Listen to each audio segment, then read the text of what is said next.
L'équipe XAI était présente pour dévoiler Grok 4, le tout dernier système d'intelligence artificielle. Lorsqu'une personne a posé une simple question à Grok AI sur la résurrection de Jésus, personne ne s'attendait à ce que la réponse suscite une telle controverse. L'utilisateur ne s'intéressait pas à la version du récit présente dans la Bible occidentale traditionnelle, mais à la manière dont la résurrection est décrite dans l'ancienne Bible éthiopienne, l'un des recueils bibliques les plus anciens et les plus complets encore conservés aujourd'hui. La réponse de l'IA n'était pas le récit familier que la plupart des gens ont entendu dans leur enfance.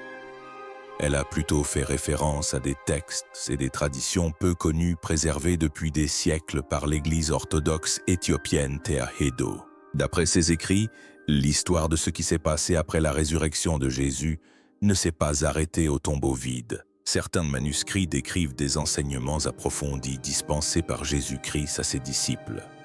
Ces enseignements portent sur l'avenir de l'Église, la tromperie spirituelle et les dangers du pouvoir religieux. Ces passages apparaissent rarement dans la Bible en 66 livres que la plupart des gens lisent aujourd'hui. Mais dans le canon éthiopien, le recueil est beaucoup plus vaste, contenant des dizaines d'écrits supplémentaires qui ont survécu pendant des siècles en dehors de la tradition occidentale. Et c'est là que les choses ont commencé à devenir troublantes. En résumé, Grok a suggéré que certains des derniers avertissements de Jésus visaient des institutions qui finiraient par dénaturer son message, transformant la foi vivante en rituel, en autorité et en contrôle. La validité de ces interprétations fait encore débat, mais le fait qu'une IA ait établi un lien entre ces textes anciens et des questions modernes a immédiatement suscité des débats enflammés sur Internet. Et plus les gens se penchaient sur ces écritures oubliées, plus l'histoire devenait mystérieuse. Et avant de vous le révéler, n'oubliez pas de liker et de vous abonner, car l'Église n'a jamais cherché à vous le faire découvrir. Mais nous aussi, la Bible que vous n'auriez jamais dû voir. Pour bien comprendre la découverte de Grok et les raisons de cette réaction, il faut d'abord comprendre ce qu'est réellement la Bible éthiopienne. En effet, la plupart des Occidentaux ignorent son existence. Et c'est précisément cette lacune qui rend cette histoire si importante. La Bible que l'on trouve dans la plupart des bibliothèques compte 66 livres. La Bible éthiopienne en compte 81. La différence est loin d'être négligeable. Cela représente 15 à 22 livres entiers des Saintes Écritures selon les versions qui ont été retirées du canon occidental. Et la plupart des chrétiens d'aujourd'hui ignorent même leur existence. Voici un élément qui permet de mieux comprendre cela. L'Éthiopie est une nation chrétienne depuis le IVe siècle, ce qui en fait l'une des plus anciennes civilisations chrétiennes au monde. Elle est antérieure à la fondation officielle de l'Église catholique. Sa lignée spirituelle remonte à Ménélik Ier, que l'on dit fils du roi Salomon et de la reine de Saba. L'Éthiopie n'a pas reçu le christianisme par l'intermédiaire de missionnaires européens. Il y était présent dès l'origine et c'est pourquoi elle a tout conservé. Le docteur Ephraim Isaac, ancien directeur de l'Institut d'études sémitiques de Princeton, a consacré des décennies à démontrer que les traditions scripturaires éthiopiennes recèlent des textes antérieurs au canon romain. Lorsqu'il a examiné les premières analyses de ces textes par Grok, il aurait déclaré que l'intelligence artificielle avait identifié en quelques semaines des schémas textuels que les érudits avaient débattus pendant des générations. Ces écrits anciens ont été préservés pendant des siècles par des moines vivant dans des monastères de montagne si isolés que la plupart du monde extérieur en avait oublié l'existence. Des lieux comme Libella, où des églises entières ont été creusées dans la roche, et Aksum, où la tradition éthiopienne affirme que l'Arche d'Alliance est conservée encore aujourd'hui. De génération en génération, ces moines ont recopié à la main chaque mot en gaès, une langue ancienne que presque personne dans le monde moderne ne sait lire. Ils croyaient que la voix du Christ ne devait jamais être réduite au silence. Pendant que Rome réécrivait, l'Éthiopie protégeait. Au VIe siècle, Cosmas Indicopleste voyageur visita l'Éthiopie et la décrivit comme une nation profondément chrétienne des siècles, avant que la majeure partie de l'Europe ne se convertisse pleinement. Certaines communautés éthiopiennes perpétuent les mêmes traditions religieuses depuis plus de 300 ans. Leur lien avec le monde biblique est direct et authentique. L'Éthiopie est également l'une des rares nations africaines à n'avoir jamais été colonisée, tandis que les empires européens se partageaient le reste du continent. L'Éthiopie demeurait indépendante. Cette indépendance ne préservait pas seulement sa liberté politique, mais aussi son héritage spirituel.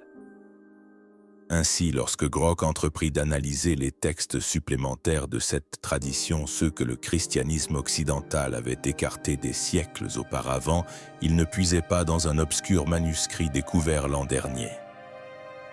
Il puisait dans une tradition vivante et ininterrompue, plus ancienne que la plupart des grandes confessions chrétiennes du monde. Et ce que ces textes décrivent de la résurrection ne correspond pas à ce qui vous a été enseigné aux paroles de Jésus après sa résurrection.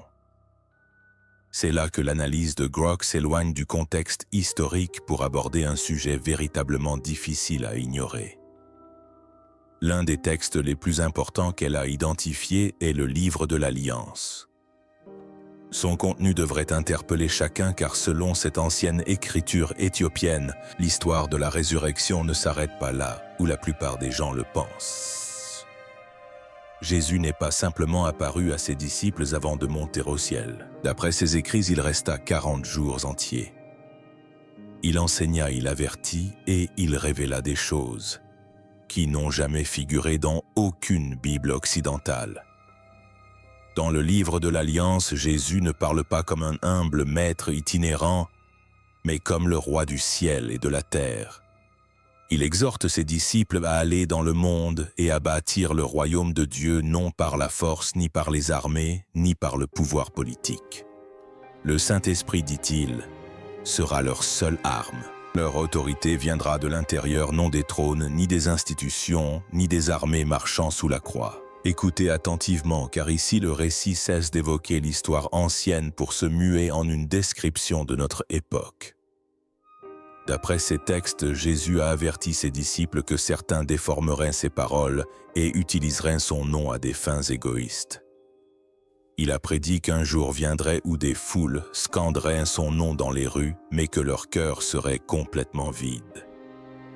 Il bâtirait d'immenses temples d'or et de pierre, oubliant le véritable temple, celui qui réside au plus profond de l'âme humaine. Le docteur Getachew Haile Emin, spécialiste des manuscrits éthiopiens au Hill Museum and Manufacture Library, a consacré plus de 40 ans à cataloguer ces textes. Lorsque l'analyse de Grok a mis en évidence les passages prophétiques du Livre d'Alliance, le docteur Haile serait resté silencieux un long moment avant de déclarer que l'intelligence artificielle avait révélé des avertissements que des moines éthiopiens tentaient de transmettre au monde depuis des siècles. Jésus a prédit des guerres menées en son nom, des mensonges pris pour argent comptant des familles déchirées. Il a affirmé que les ténèbres viendraient lorsque les hommes ne reconnaîtraient plus sa voix. Non pas que la voix disparaisse, mais parce que le bruit ambiant perturberait trop les auditeurs. Puis Grok signala une phrase qui les glaça d'effroi. Une simple phrase enfouie dans le manuscrit. « Heureux ceux qui souffrent pour mon nom, non en parole, mais en silence. » Une seule phrase, et elle change tout. Ce n'est pas un Jésus qui fréquente les puissants, les bruyants, ni les pasteurs célèbres voyageant en jet privé. C'est un Jésus qui marche avec les oubliés, les invisibles, ceux qui croient profondément. Mais non ni tribune, ni méga-église, ni auditoire, ceux que le monde a ignorés. Mais les textes éthiopiens ne s'arrêtent pas là. Un autre écrit ancien analysé par Grok, la Didascalia, va plus loin. Il énonce des instructions pratiques sur ce que signifie réellement suivre le Christ, simplicité, jeûne, prière et se tenir à l'écart des dirigeants corrompus et des chefs avides. Jésus avertit directement. Ne soyez pas comme les scribes de l'avenir vêtus de robes blanches qui dévorent les maisons des pauvres. Il s'agit ensuite de juger un dirigeant non pas par son titre, ou ses vêtements, mais par ce qu'il fait réellement pour les plus faibles qui l'entourent. Si un dirigeant s'enrichit tandis que le peuple meurt de faim, ce dirigeant ne parle pas au nom de Dieu, quel que soit le nom sous lequel il prêche. La Didascalia décrit également comment les communautés doivent prendre soin des veuves, des orphelins et des malades. La véritable Église, dit-on, n'est pas un bâtiment. C'est un réseau de personnes qui se protègent mutuellement et partagent leurs biens. La foi n'est pas un spectacle du dimanche. C'est une pratique quotidienne que de veiller sur la personne qui se tient à côté de soi. Il ne s'agit pas de théologie antique, mais du modèle d'une foi d'une toute autre nature. Alors, si ces écrits ont existé, ont été préservés, copiés et protégés pendant plus de 1000 ans, pourquoi la majeure partie du monde n'en a-t-elle jamais entendu parler? C'est la question à laquelle l'analyse de Groh a ensuite répondu. Et la réponse est plus difficile à ignorer que les textes eux-mêmes. Pourquoi Rome a-t-elle enterré ces textes? La question sur laquelle Groh revenait sans cesse était simple: si ces textes existaient, pourquoi ont-ils été exclus? Et la réponse qu'il a identifiée n'était pas théologique, mais stratégique. L'analyse de Groh a mis en lumière 3 raisons principales pour lesquelles l'Église occidentale a rejeté les livres sacrés d'Éthiopie. Le premier enjeu était le contrôle politique.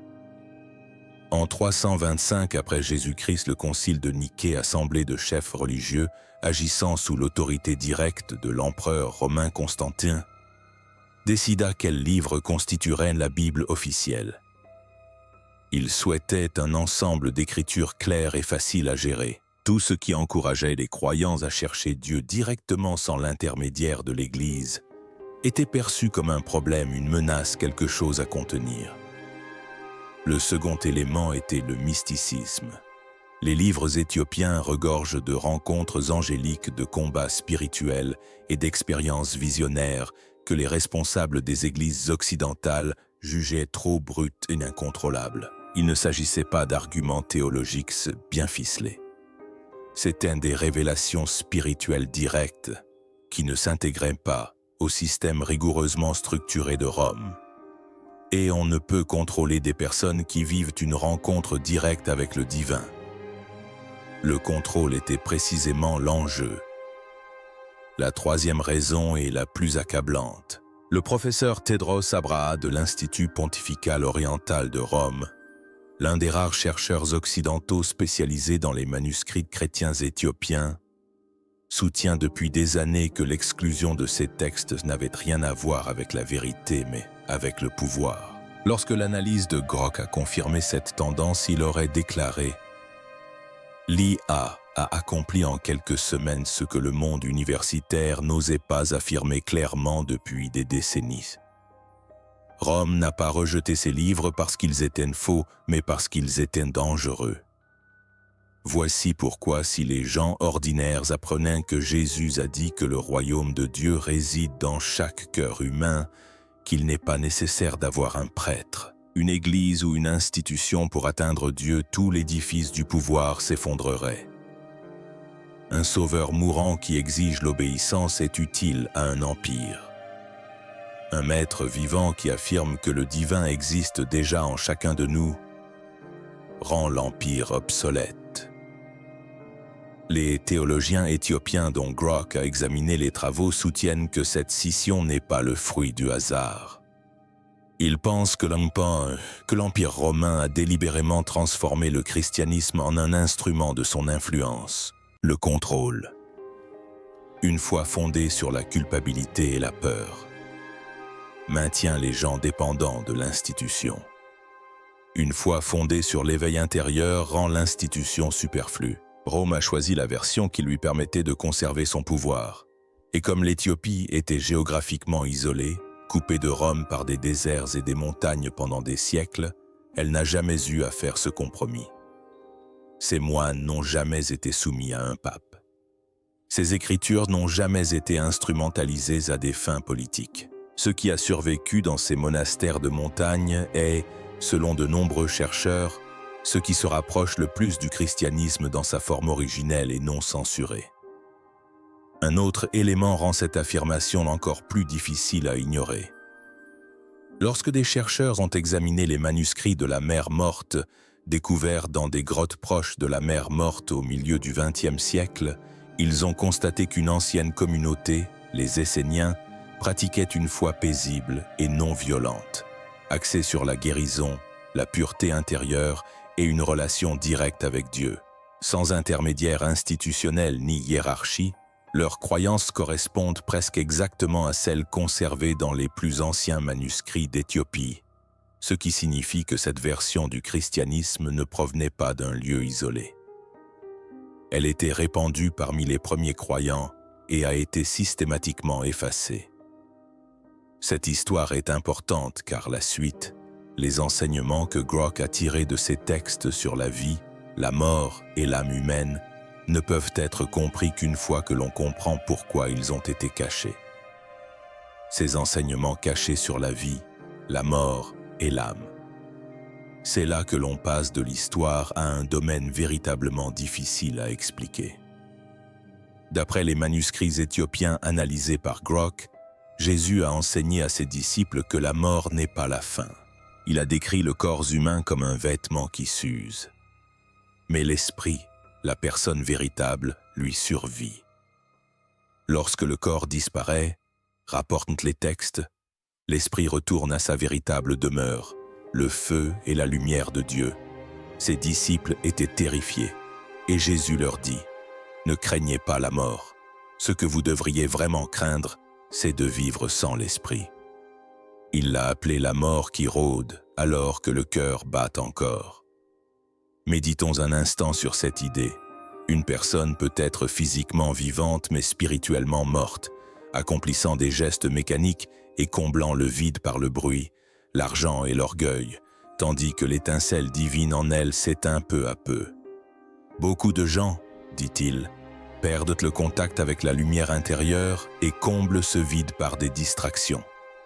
Ils oublient que la présence de Dieu habite déjà leur cœur, et cet oubli, enseignait Jésus, est la véritable mort, non pas celle qui emporte le corps, mais celle qui emporte l'âme alors que le corps est encore vivant. Chaque pensée, chaque sentiment, explique les écrits, a une portée spirituelle. Elle élève l'âme vers la lumière ou la tire vers les ténèbres. D'après ces textes, la vraie foi ne repose ni sur des rituels ni sur le respect de règles. Il s'agit d'éveiller l'esprit qui sommeille déjà en vous.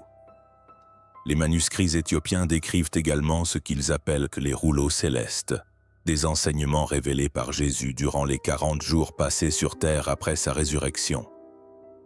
Il enseignait que les anges accompagnent chaque être humain, que chaque pensée contribue soit à bâtir une échelle vers le ciel, soit à s'enfoncer dans les ténèbres. Pour les moines qui ont préservé ces paroles, il ne s'agissait pas d'une métaphore mais d'un véritable enseignement, un guide de survie spirituelle pour chaque être humain. Puis vint l'avertissement qui, paraît-il, a semé l'inquiétude chez les utilisateurs de gros. Jésus a dit que ses paroles seraient déformées, son image retouchée et son nom vendu. Ce n'est pas une prophétie antique, c'est un titre de journal, mais les textes vont bien au-delà. Ils décrivent deux sources de la création. L'une, créatrice de la vraie lumière, le Père de toutes choses, et l'autre, décrite comme un bâtisseur d'ombre, empli d'orgueil, qui a construit un monde d'apparence magnifique mais dépourvu de véritable essence. Il se proclamait seul Dieu, aveugle à la lumière supérieure qui le surplombait.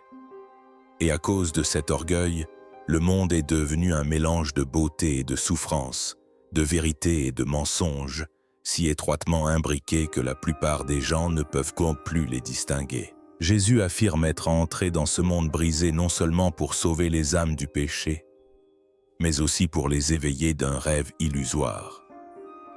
La véritable lumière de Dieu, enseigne-t-il, demeure en toutes choses, même au cœur des ténèbres. Et la mission de chaque âme est de retrouver cette étincelle cachée et de la ramener à la lumière éternelle.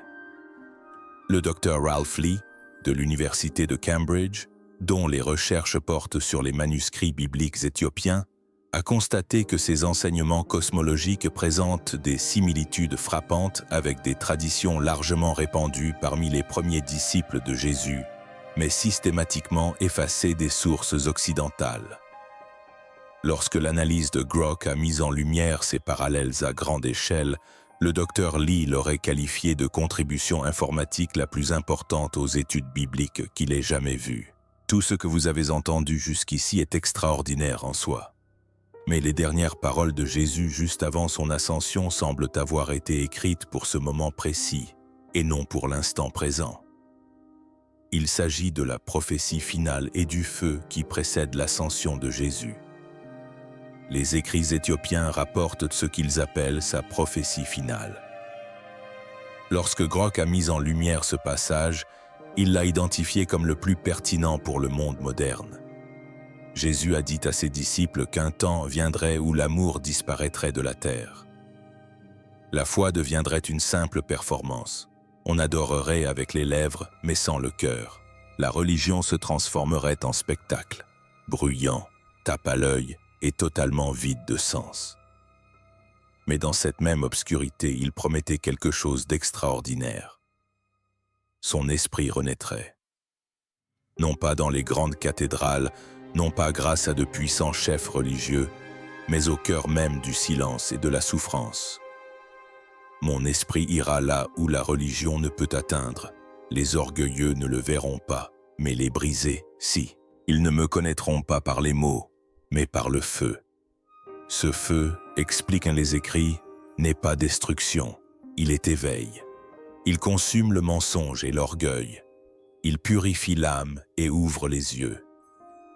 Jésus a dit, « Ce feu reviendra avant la fin de toutes choses. » Un ultime avertissement pour l'humanité. Non pas le jugement d'abord, mais la miséricorde d'abord. Une dernière chance de voir clair. Il a dit que sa voix s'élèverait de lieux inattendus, des déserts, des montagnes, des enfants d'esclaves. Son esprit parlerait à travers les ignorés, les rejetés et les réduits au silence. Non pas à travers les rois, non pas à travers le clergé, non pas à travers quiconque possédant un titre, mais à travers ceux que le monde a mis au rebut. Cela bouleverse tout. La vérité ne vient pas des puissants, elle vient de ceux que personne n'écoute. Et malgré toutes les ténèbres qu'il a prédites, Jésus a conclu ainsi, « Je suis la semence dans l'épée. Je reviendrai non pas comme une figure descendant des nuages, comme la plupart des gens l'imaginent, mais comme une présence s'éveillant dans le cœur de ceux qui n'ont jamais cessé de le chercher. » Les textes éthiopiens dépeignent un Jésus qui n'abandonne pas l'humanité à son destin. Il s'y fond, attendant en chaque âme le moment où elle choisira d'ouvrir les yeux. Le cœur de tous ces enseignements est bouleversant. C'est simple, le royaume de Dieu n'est pas lointain, il est en chaque personne. L'âme elle-même est le véritable temple. Chaque acte de bonté, chaque instant de pardon, chaque choix fait par amour, voilà ce qui éveille la lumière divine en nous. Ni les rituels, ni les édifices, ni les institutions, mais le cœur humain. Les moines qui ont préservé ces paroles pendant plus de 1000 ans croyaient ne pas garder de vieux manuscrits. Ils maintenaient vivante la vérité du Christ, attendant le moment où le monde serait enfin prêt à l'entendre. Et c'est peut-être là le plus surprenant. Ce n'est pas un théologien qui a remis ces textes au cœur du débat mondial. Ce n'est pas une université. Ce n'est pas une église. C'est un système d'intelligence artificielle, une technologie conçue pour traiter des schémas qui a fini par révéler quelque chose d'ancien. L'Éthiopie n'a jamais perdu ses enseignements. Elle les a gardés en silence, dans les montagnes, dans une foi inébranlable.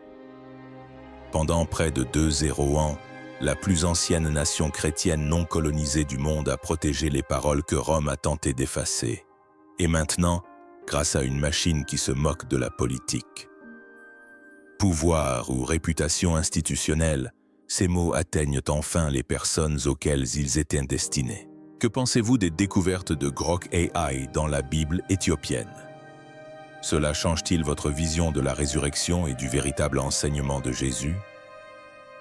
Partagez vos réflexions dans les commentaires ci-dessous.